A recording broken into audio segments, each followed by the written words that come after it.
back with comedian David Boyle, and I'm quitting alcohol. So I did my second gig back last night, and I tell you what, I am enjoying comedy as much as I've enjoyed comedy in fucking years.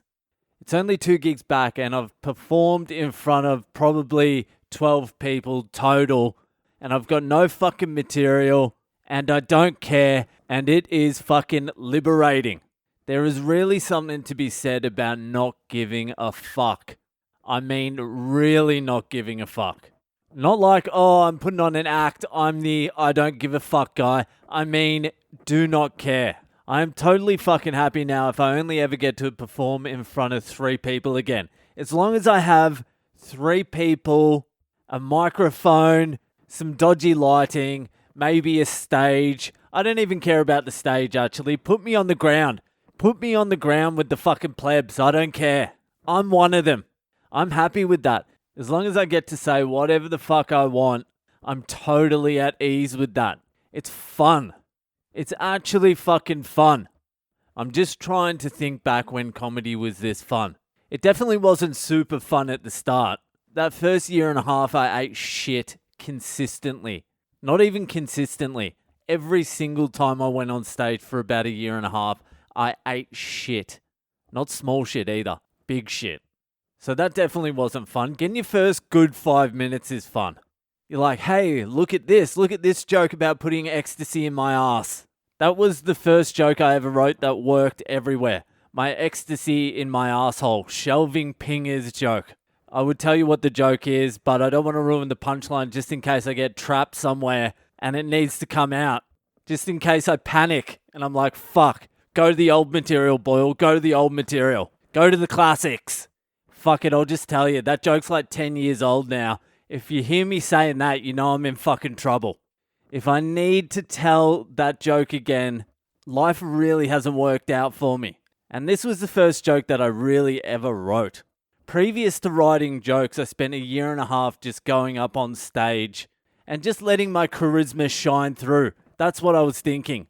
I'm such an overwhelming personality. Comedy's going to be fucking easy. But what happens is, especially early on, as soon as you get on stage, you fucking crumble and you go into your shell and you just end up bombing and sweating and making no fucking sense. And everyone looks at you in disgust and no one at the back of the room makes eye contact with you. And they shouldn't either because you're a fucking disgusting mess. And so after a year and a half of that, I'm like, fuck, I better write some jokes. And this was the first joke I wrote. Okay, so they used to have these government warning ads for ecstasy in Australia. They used to be like, ecstasy is made using toilet cleaner. I'm like, that ad always confused me. Was it anti-drugs or was it pro-toilet cleaner? Who the fuck knows? All I know is it didn't stop me from taking ecstasy, but I do have a newfound respect for toilet cleaner. Fucking ecstasy is made using toilet cleaner. Is it the main ingredient? Because if it is, I've wasted a lot of money over the years buying pills when I could have just been shelving toilet cleaner. You know, saving a bit of cash. You know what shelving is, right? Don't you? Do you? And this is the part where I don't give a fuck if the crowd knows or not. I just go, all right, let me explain. Shelving is when you put an ecstasy pill in your own asshole on the advice of your unemployed friend. That is how shelving happens 100% of the time. Like, I won't even take a Panadol if a doctor begs me to. But my mate who didn't finish year 8 said, all the nerve endings are in your ass, so you'll get more of a rush. And I mean, what are you going to do, let the team down? And where did he get that fucking information from as well? Did they cover that in year 7 woodwork? And then the last part of the joke, I'm like, that's why they have the hook on the toilet cleaner bottle, and in front of everyone, I act out putting a toilet cleaner bottle in my ass and squirting the toilet cleaner onto my prostate for a better high. So that was the first joke that I ever fucking wrote that worked. And listening to it back, I'm quite surprised it did work. There's a lot to it. There's a lot to take in there. It's very visual. But when I got that joke, it was pretty fun. And then I put it like 5 minutes around it that worked. That was a fun time in comedy. That was a good month. Then the next 8 or 9 years, not as much fun. You think you're trying to get somewhere. You're not trying to get anywhere. Just make people laugh. That's it. That's the fucking job. Funny first and then fucking information later. Preach somewhere else.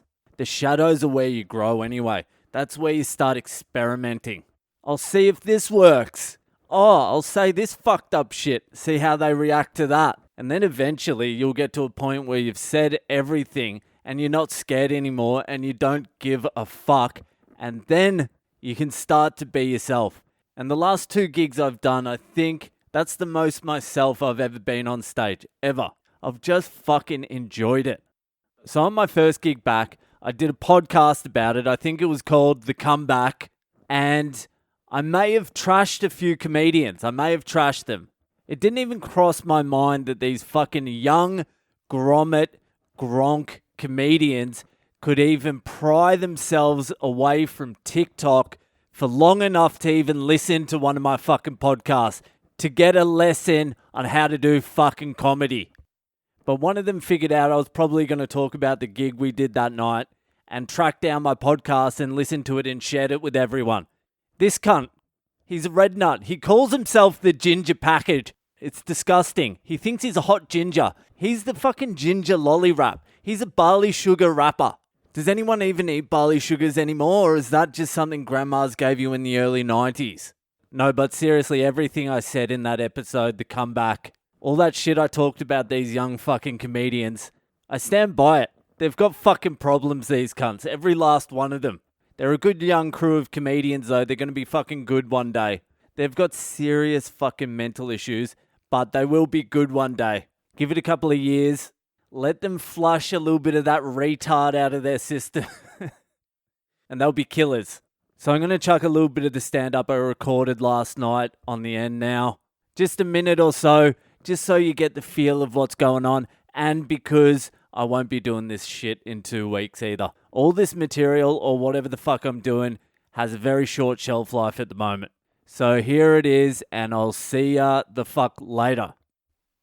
Make some noise for David Boyle! What an intro, what an intro. Alright girls, shut up. We got the master here. This is not going to go well, by the way. I didn't write any new fucking material during lockdown. And I can't do any old material because most of that's about wanting a pandemic to wipe out humanity. Sort of backed myself into a corner. So how did you enjoy your 7-month ass fucking from Daniel Andrews? Enjoyed it? Give me a Dan. Dan! Andrews. Fucking that faggot. You're allowed to say that again now. He said 23 hours lockdown and you're allowed to say faggot again. That's what he meant. That's what he meant by new normal.